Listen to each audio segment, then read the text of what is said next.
Good afternoon and welcome to all of you joining us today for the launch webinar of this year's edition of the European B2C e-commerce report.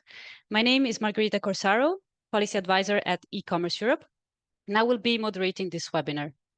The B2C European e-commerce report is a joint effort of ECommerce Europe, Eurocommerce, and the Center for Market Insights, which I'd like to warmly thank for executing the Ecommerce Europe is the united voice of the European digital commerce sector, representing the interests of companies selling goods and services online to consumers in Europe. Our activities mainly revolve around public affairs, and our objective is to ensure that e-retailers and online marketplaces can harness EU legislation to flourish. For this to happen, we advocate for workable rules, harmonized legislation across countries, and efficient and effective enforcement. But of course, we also earmark some resources for research activities. Each year, we co-publish together with our partner organization that are today present, an extensive report on the state of the B2C e-commerce market in Europe.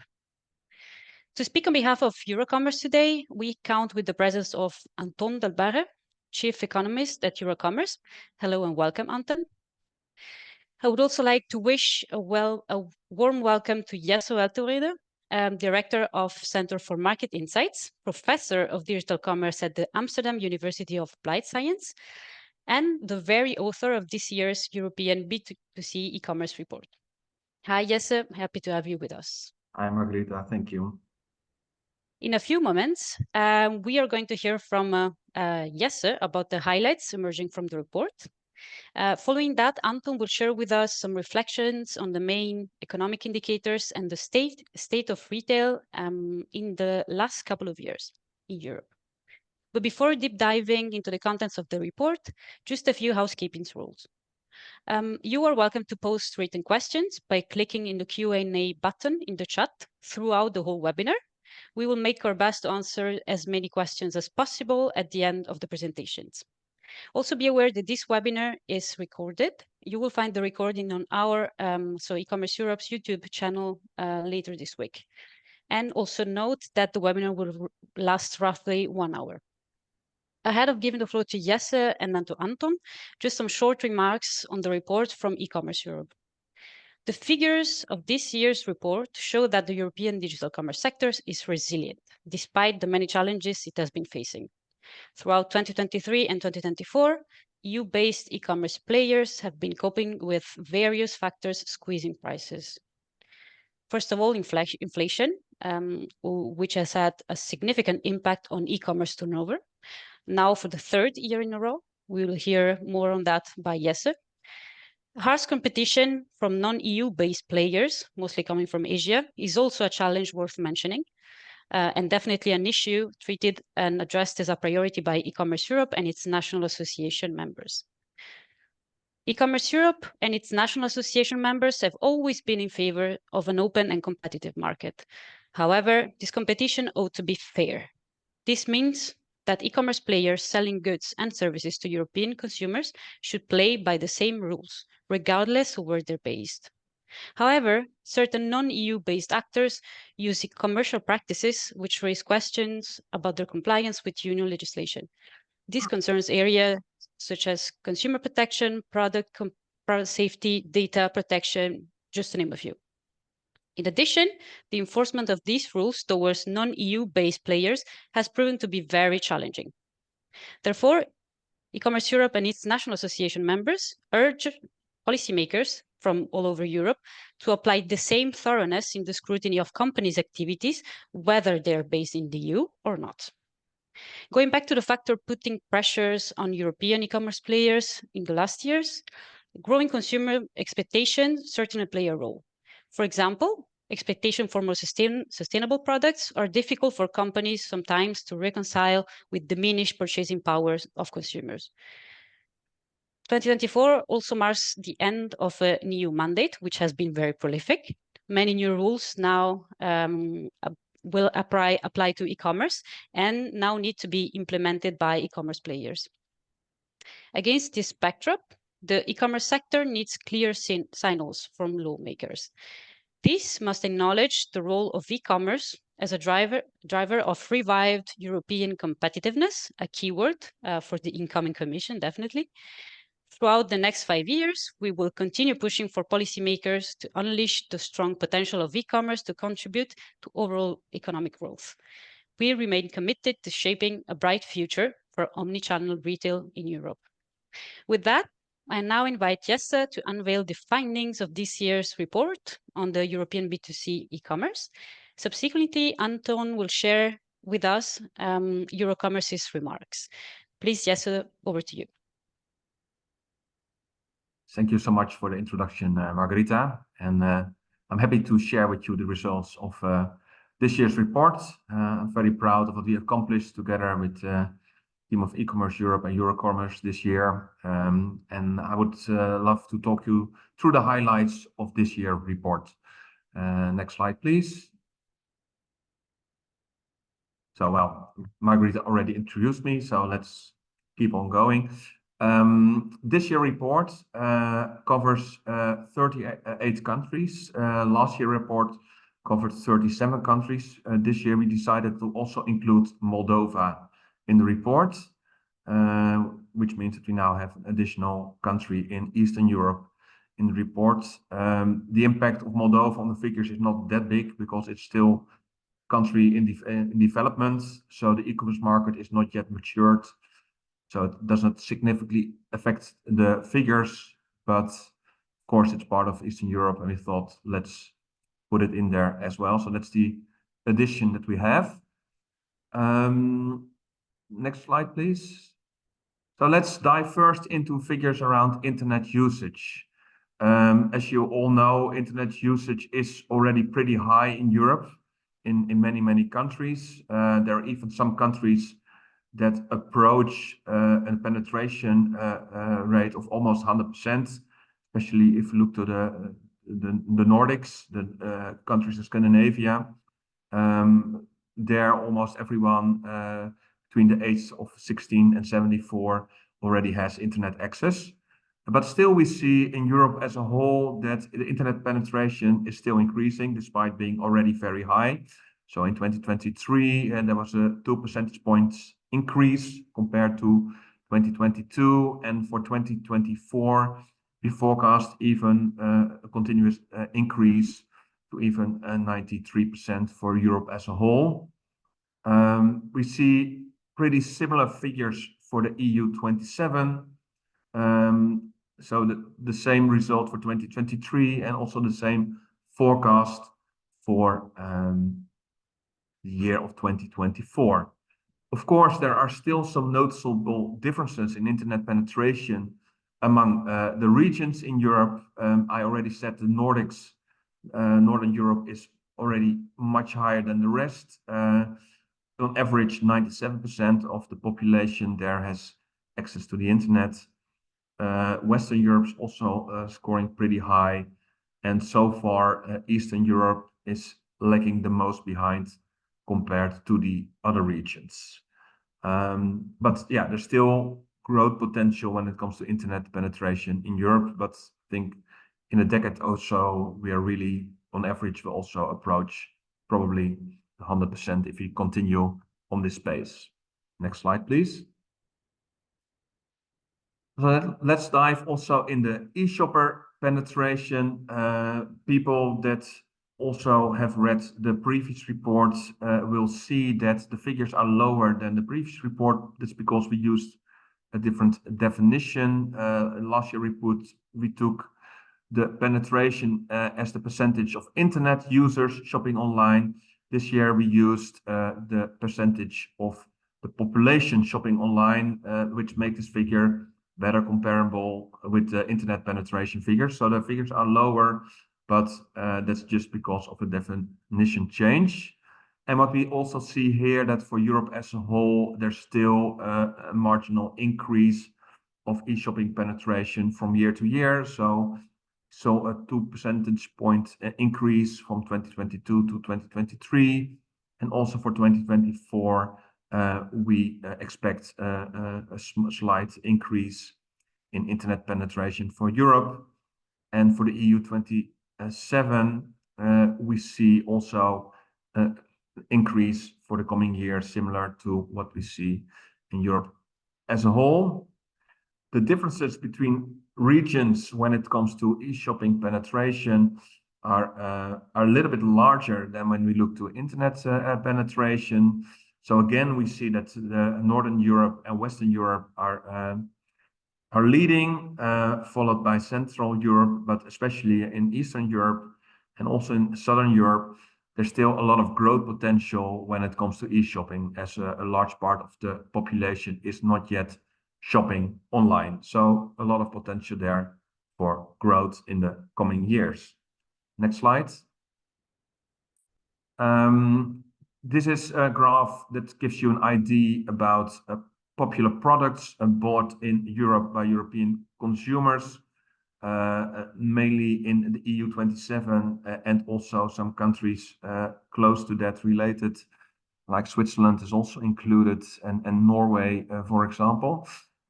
We see that European consumers mainly buy clothing online, followed by multimedia services like music, films, books, and games. Tickets is also popular. Also buying goods from private persons. It's consumer to consumer commerce, also pretty popular in Europe, as well as streaming services. So these are the main categories of products and services bought online by European consumers. Of course, these figures can differ per country, but in the report we have the main figures for Europe as a whole. Next slide, please. This is maybe a little bit overwhelming, showcasing you the share of people that buy online domestically or cross-border, meaning in other countries. Of course, the majority of the online shoppers from a country also buy goods and services in this country, except for some smaller economies or island economies like Luxembourg and Malta and Cyprus. There you see the pretty lower figures of domestic shopping, because the e-commerce markets are smaller there, and people are forced, if they want to shop online, to do that in other countries. But yeah, we see that also across borders in many countries, shoppers do shop there, and I think that will grow in the coming years due to many factors regarding to legislation and unifying the single market in Europe, as well as competition from outside Europe, making platforms from Asia more popular. And we talk about that a little later in the presentation, and also maybe later in this webinar. Next slide, please. All right, now we come to the figures that I think most people are willing to see. Of course, this report is about the turnover of e-commerce in Europe. So let's see how that evolved in the past year. We see that in 2023, the total e-commerce turnover in Europe totaled almost 890 billion euros, which is a small increase of 3% compared to 2022. We have seen, as we said also last year, there's been a correction in the market after high growth during the COVID pandemic. So there has been a market correction, but it's also good to see that for the year of 2024, we expect a further increase in turnover in Europe. So we have had the market correction after COVID, and now are going back to a normal growth figures of e-commerce in Europe. It's important to say that well, in absolute sense, we've seen a turnover increase, but if we correct for inflation, we do witness that in the years 2022 and 2023, there has been a decrease in the turnover because inflation was pretty high across Europe in those years. But as I said, for 2024, we expect again a normal, sound, healthy growth of turnover again in Europe.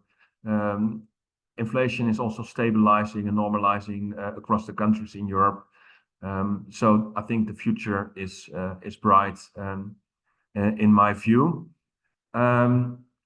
We also have figures in the report about eGDP. So we make a ratio between the total turnover in e-commerce turnover in Europe compared to the total GDP in Europe. And there we see that on average, the eGDP is a little above 4% and is a little bit stabilizing since 2022, and the years before it was a little bit higher due to the COVID pandemic, where more people shopped online and were forced to shop online because of shops closure. All right, let's go to the next slide. And let's dive a little bit further in the figures by focusing on the EU 27. Here we also see a growth in turnover from 2022 to 2023, plus of 6%, leading to a total turnover of 608 billion euros. And for the year 2024, we forecast an increase of almost 10%. Again, if we control for inflation, like with the European figures, we saw sort of stabilizing. So we didn't see a real growth in the years 2022 and 2023. But for the year 2024, again, we expect a sound, healthy growth of e-commerce in Europe. So the future is looking good. And again, looking at eGDP, we see that it's pretty stable in the period 2021 to 2023, but for 2024, we expect an increase again of eGDP. So e-commerce is becoming more important in the gross domestic product across Europe. Thank you. Next slide, please. So let's look to some regional differences. Western Europe is still the largest market in Europe when it comes to e-commerce. The majority of e-commerce turnover comes from this region. Western Europe accounts for almost 2/3 of the e-commerce turnover in Europe, followed by Southern Europe with almost 20%. And the other regions are much, much smaller when it comes to e-commerce turnover, which on the one hand has to do, of course, with the population and market size, as well as the levels of e-shopping penetration and spending power. Also, we see some differences when it comes to eGDP, which is highest in Western Europe, and followed by Southern Europe. So although Southern Europe is it's not the biggest market, it still has a pretty high eGDP, whereas in Eastern Europe, which is the smallest market, eGDP is on average still the lowest. Next slide, please. So what we also do every year is ask from the national associations their view on the market and what are the opportunities and challenges. And you can read them in the report in the form of interviews. And what we did, we looked at them and tried to digest what are the main conclusions and themes coming from those interviews. And these are the opportunities that we spotted, the main opportunities that we spotted in the interviews. So one thing is that there is a sign of balanced growth. So we see a stabilizing inflation, which positively affects the e-commerce market, leading to a good prospect of growth for the year 2024. We also see that in a lot of countries, AI and automation is a hot topic. AI caught us on surprise at the end of 2022 through the beginning of 2023.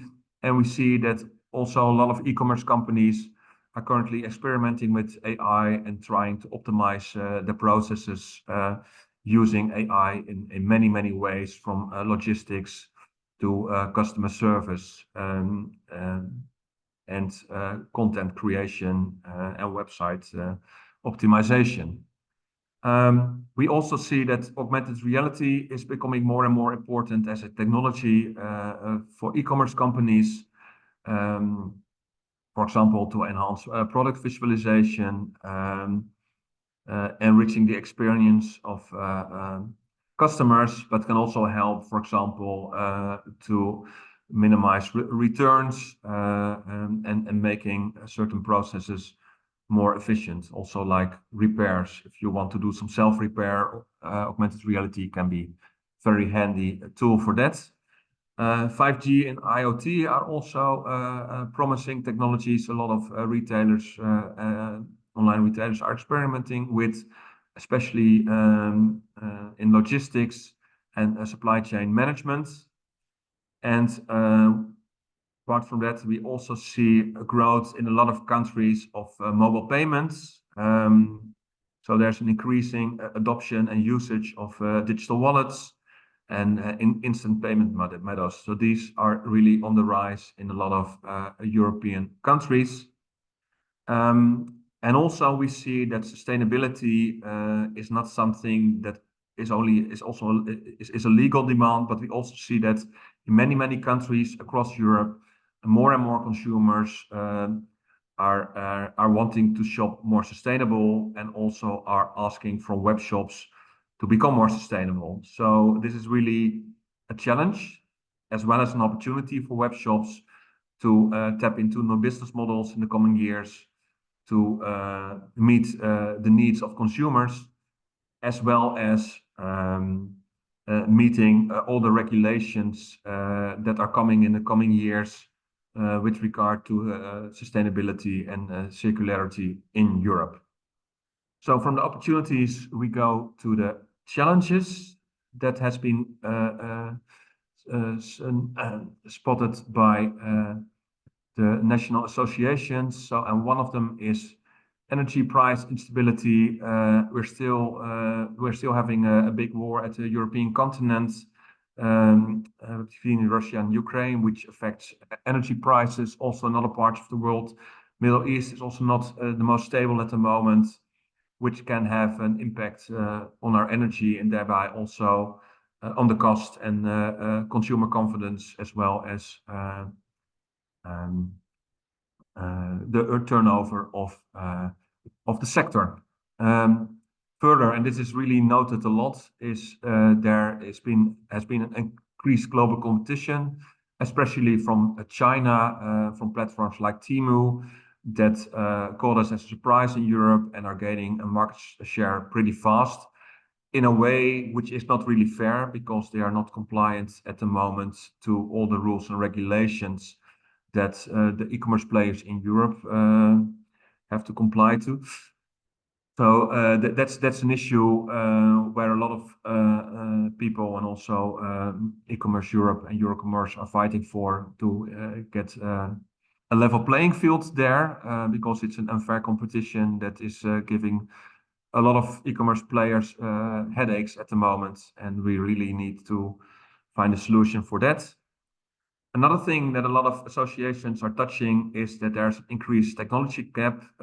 Technological innovation is going very fast, also with AI and other technologies at the moment, and we really see a widening gap between the large firms and the smaller firms when it comes to adopting these technologies. Because for smaller firms in e-commerce, it can be really hard to embrace those technologies and really get the best out of AI and other technologies. So It's also important that there is also some support from national governments and maybe on the European level to help also SMEs when it comes to technological innovations. And yeah, a second point is that in some countries there are already some initiatives to support SMEs, but not in every country. So which means that this is also something that should be on the agenda, not only in the countries where there are already good programs, but also especially in the countries where those programs are lacking. And also returns is not only a big cost for e-commerce companies, but also from a sustainability perspective, it becomes more and more important to look into returns and its environmental impact. And it's hard for companies to reduce them, but I believe that with all the new technologies, there also is a bright future there we need to dive into. So these are the main challenges that were noted in the interviews. There are more challenges. Some are more domestically related, other are more European-wide, but you can read them all in the report. And on the final slide, I can share with you the QR code where you can download the light version of the report to read. So thank you all for your time, and I'm happy to give the floor to Anton, who will give more in-depth analysis of where we're standing with online retail and retail in Europe. Thank you. Thank you, Jesse. If it's possible to open my presentation, maybe I'll start with some comments first. Basically, I won't repeat everything that my colleagues have said. We fully agree with all the points raised by ECommerce Europe. Also, what Jesse told, I'll try not to rehash that. And basically, what I'll try to do is give some complementary information. So you can go to the next slide. So context matters. We see the results from e-commerce, but basically it's important to see how it compares to the rest of retail. Basically, is it an outlier? Is it just following the overall trend? Is it bucking the trend? That's what I'll try to show you in the coming slides. I'll tackle 3 topics. You can go to the next slide. The first one will be inflation, then I'll look into turnover, and then I'll end with consumers. So basically, what we see is that the inflation crisis ended during the second quarter of 2023. Price levels have stabilized. You can go to the next slide.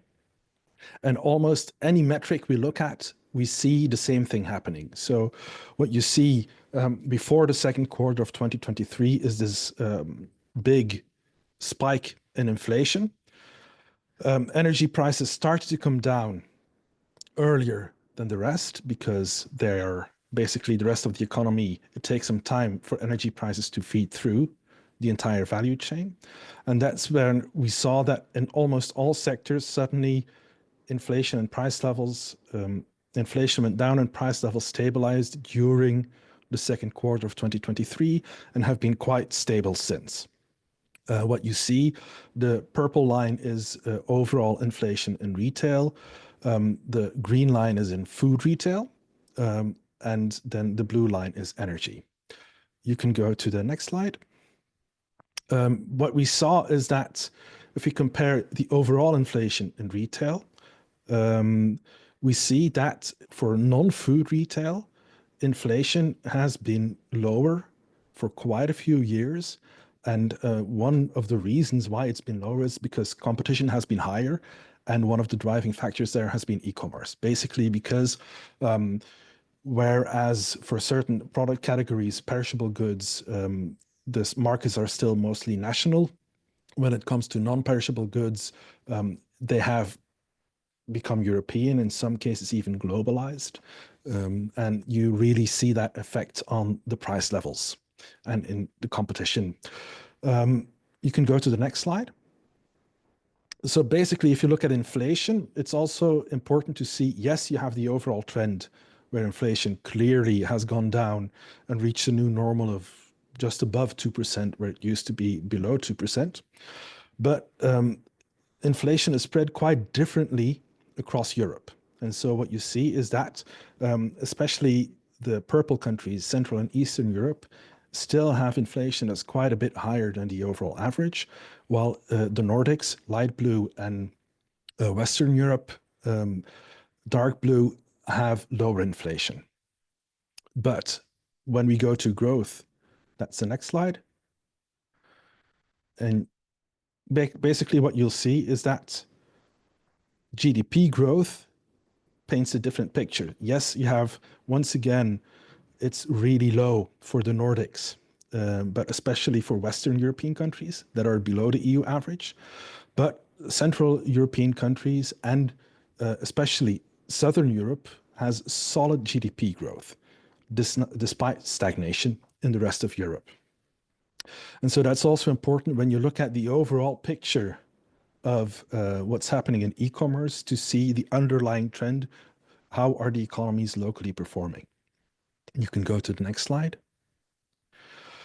So it's important. We just had two huge crises to look at what happened during the crises. The first one we had, you can see this deep ravine. That's the first lockdown during COVID. What you see, the green line, that's food retail.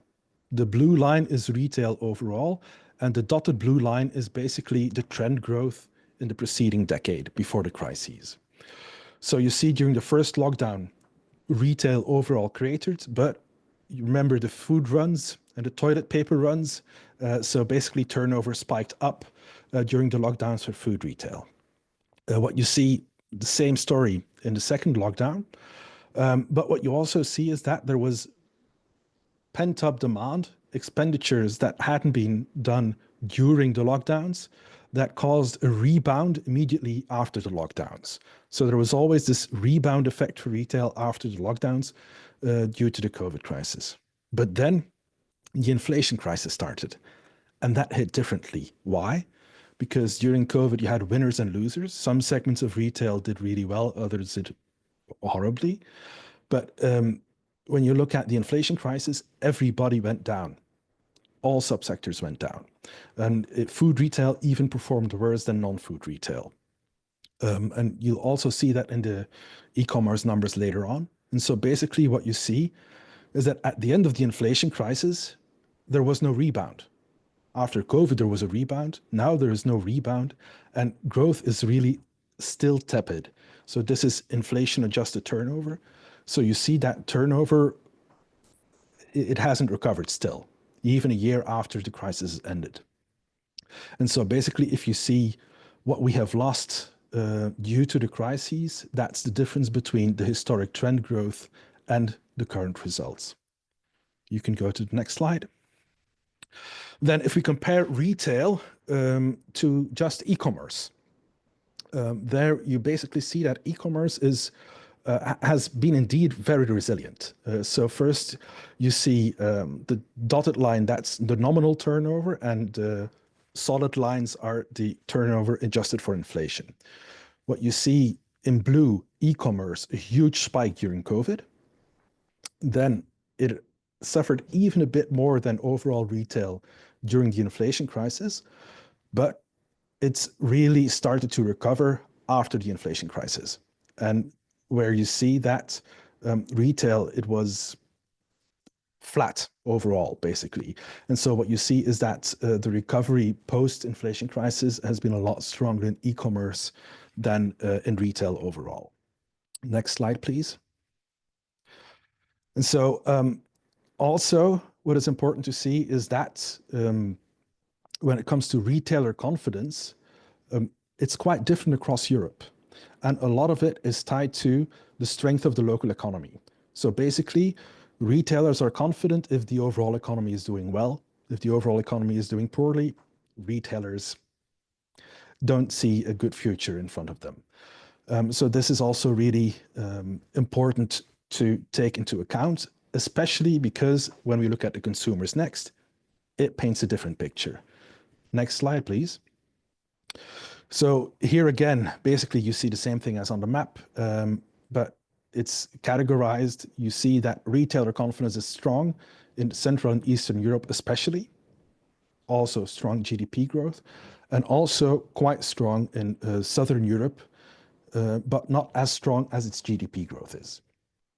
And when you look at the Nordics and Western Europe, basically you see retailer confidence really, really low. Next slide, please. So consumers, basically what you'll see is that consumer confidence has stabilized at a new normal.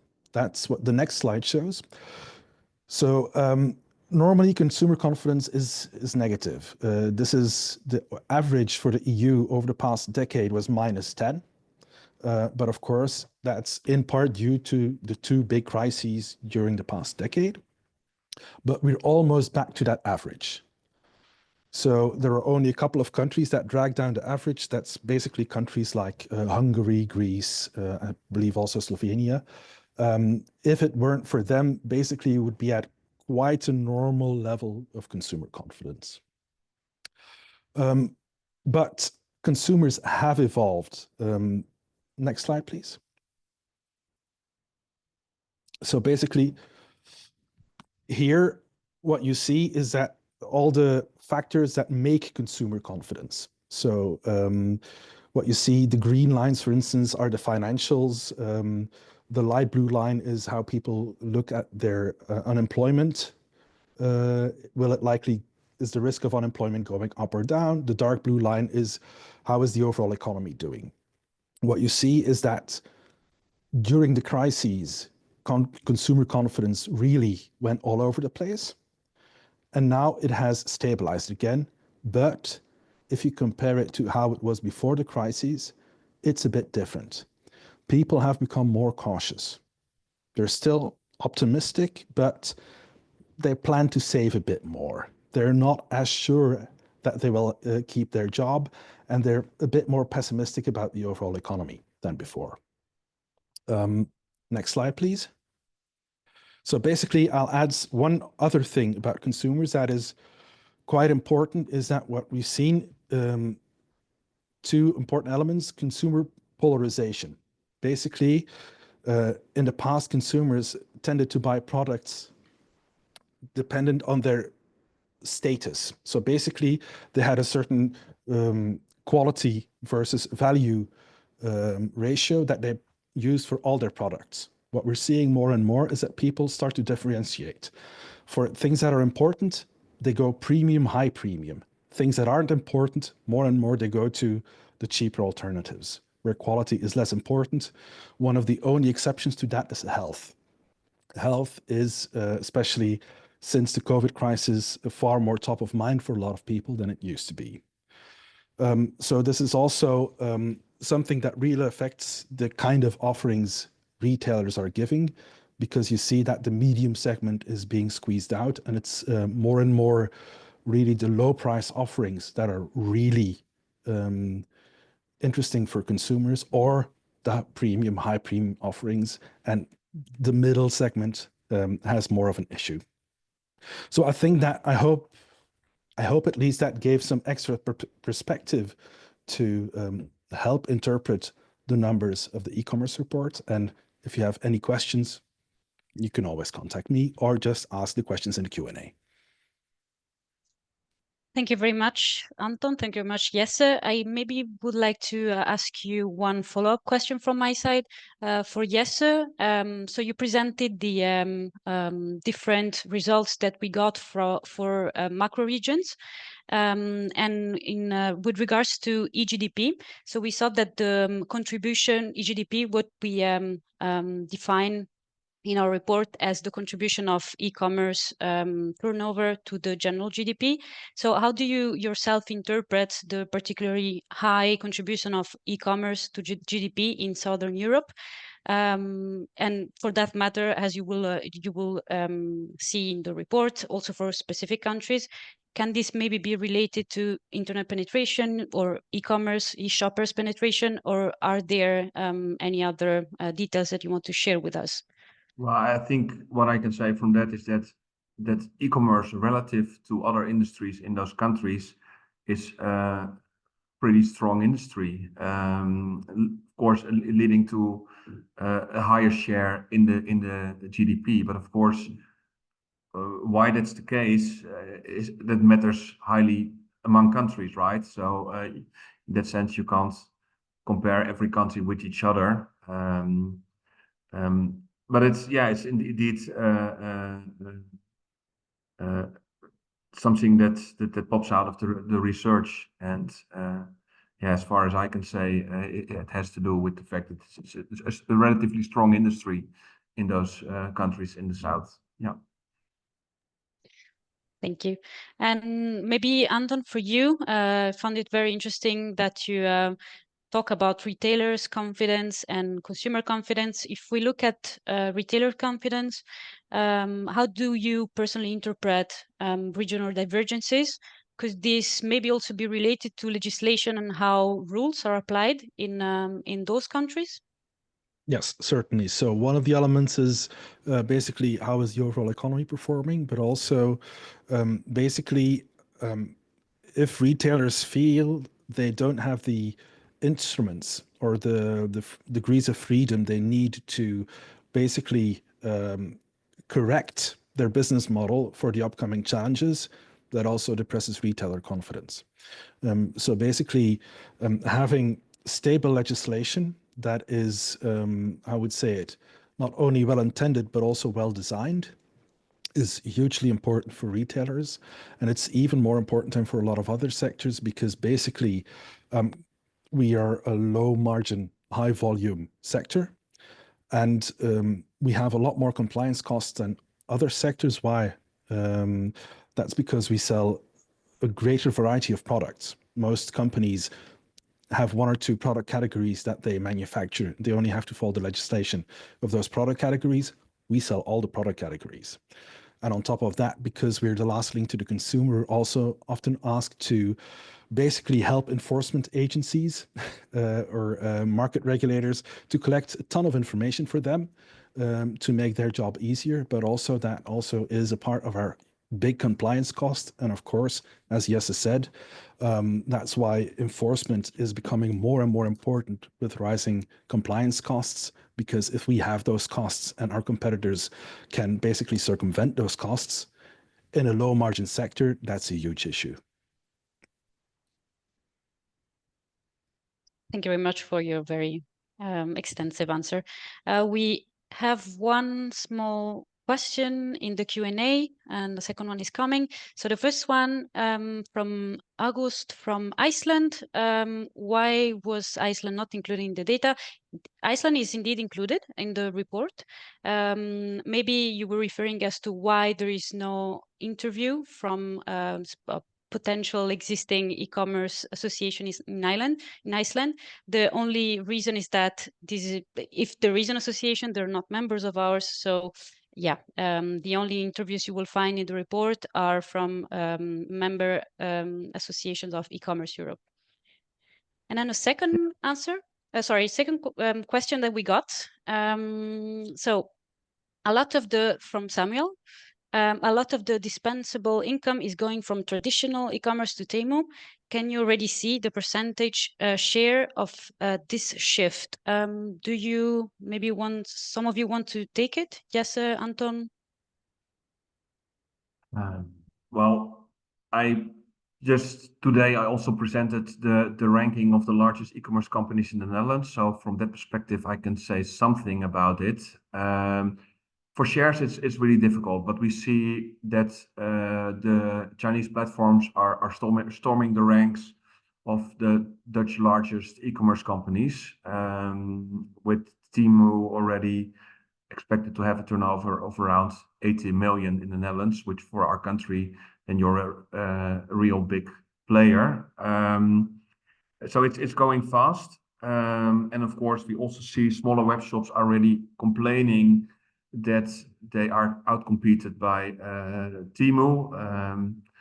For example, web shops that selling gifts or in the gift section, for example, or in some fashion segments and accessories. It's hard to give real shares, but what I hear, it's a real issue where a lot of web shops, feel. I don't know if Anton has maybe more European perspective on it. Yeah.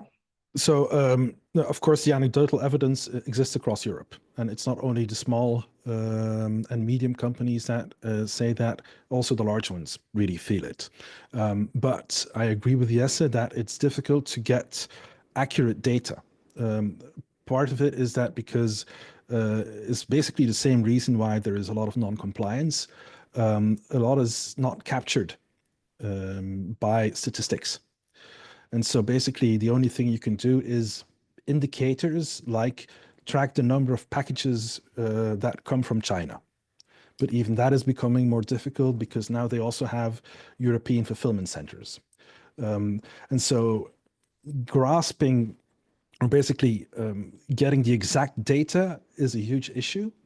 And because of that, it's we have only estimated statistics that are very incomplete and inaccurate and anecdotal evidence. So everybody knows it, but it's really difficult to demonstrate it with correct numbers. And maybe one addition to this, not about figures, but about the danger. We already see that some of the bigger players that Anton mentioned are also thinking about new strategies to copycat Temu and other platforms, which can lead to an increased price competition in Europe that will affect much more e-commerce players in a very hard way. So if other Western platforms from Europe or either the US are following the same trajectory, the same model as the Chinese platforms, then price competition will increase in the near future in Europe, which is not a good thing in my view. Basically, I think to add to that, you see two reactions. One of them is the more traditional reaction, companies opening up their own online platforms to third parties, basically to mirror what some of the big non-EU players are doing. The second thing that is happening is that some companies are indeed also opening up their marketplace to third-party players, but they're specializing. They're creating a specialized market where you say, if you want anything to do with sports, you don't go to the generalized marketplace, you go to a specialized marketplace that really has a lot of services on top of that, a lot of extra information, and it is specialized. So basically you have two strategies, either specialization or copying. Yep. Thank you very much for the very complimentary things that you say, the elements that you brought to the discussion. We have a question from John.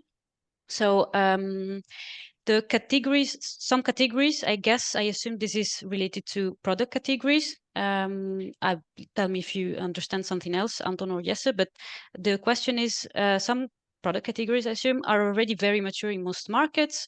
For which categories, top 3, do you foresee the biggest growth in Western Europe?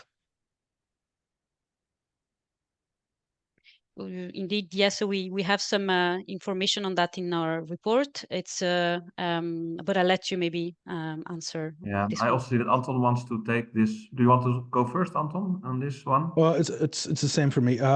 Basically, there are several markets, especially for when it comes for digital products, where the market is quite mature. When it comes to physical products, for the non-perishables, it's easier to do. So that means that for a lot of the non-perishable categories, basically there's already a very mature market there. But when it comes to perishables and things like online groceries and things like convenience offerings, convenience services, there we see growth. And because we see it in the consumer intent when we do surveys, we also see it basically in a lot of companies that are looking for strategies, also cooperating with delivery services and things like that.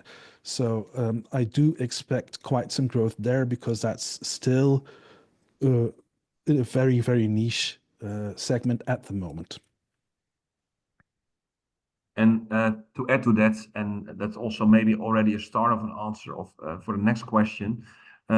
With all the new legislation coming for sustainability and circularity in Europe, I also expect in the coming years that we also see an increase in shares of refurbished products, second-hand products, upcycled products, etc. So these are pretty new categories that in coming years, especially in Western Europe, will significantly increase due to the new legislation that web shops need to comply to. Yeah, indeed. Just to add to that for our own part, so that the question you were was referring to is how did you measure the increased interest in sustainable shopping, and are there any examples of how shoppers shop sustainably? So I would say that also on our side we see some growth in some online marketplaces, for instance. So we're talking about European champions such as Back Market in France. Those are as also Anton was saying, a specialized online marketplace for secondhand or refurbished products. So we also have another of our members, Swappy, notably. They're also refurbishing in-house iPhones, Apple products. So yes, there's definitely growth potential for those players that are now betting on these new consumption patterns. We also have another question from Barbara. Sorry, Anton. Can I add something? Please go. So I want to, one word of caution maybe. Most consumer categories, basically consumers say that they want more sustainability, but it's really important to realize that when it comes to premium, high premium categories, they're willing to pay for it. And it's basically also a really important factor in their decision. When it comes to their other purchases, basically more and more they're seeing it as the cost of doing business, and they're not willing to pay a premium for it. So basically it's, you need to be sustainable, but that's just the way you do business, and I'm not willing to pay more for it. So that's also a big challenge, is not to only become sustainable, but to do it in a very cost efficient way. Thank you very much. Last question, maybe this for Jesse.